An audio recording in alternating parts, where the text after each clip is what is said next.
దేవుడు అసహ్యపడే వాటిని మనం కూడా అసహ్యపడి నాకు అది వద్దు అని దాన్ని అసహించుకొని దానికి వీపు చూపించి దేవునికి ముఖం చూపించుటయే మారు మనసు.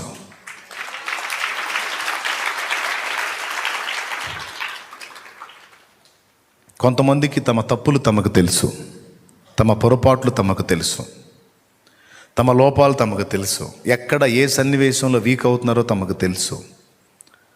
దేవుడు అంటుంటాడు అవకాశం ఇవ్వద్దు అని, కానీ ఇస్తుంటారు.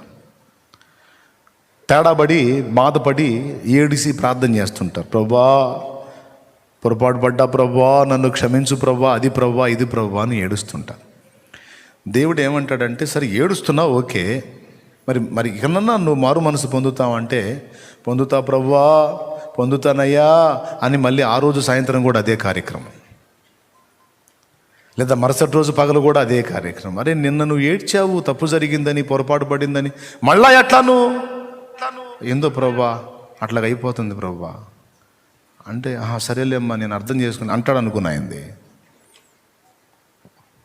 ఒక తన్నుదంతా అంటాడు ఆయన. ఏం పిచ్చి పిచ్చిగా ఉందా, అసలు నీలో నా బీజం ఉందా అని అడుగుతాడు ఆయన. అదేంటి ప్రభువా, నీ వాక్యమును అక్షయ బీజమునకు పుట్టింపబడిన వాడును పుట్టింపబడిన దానను ప్రభువా, నాలో నీ బీజం లేకపోవటం ఏంటి, వాక్య బీజం ఉంది ప్రభువా. అవునా, నా బీజం ఉందా నీలో, ఉంది ప్రభువా, నీ బిడ్డను ప్రభువా. మరి అట్లయితే చెడుగుని నీవు ఎలా ఎంజాయ్ చేస్తున్నావు, పాపము నువ్వు ఎలా ఆనందించగలుగుతున్నావు.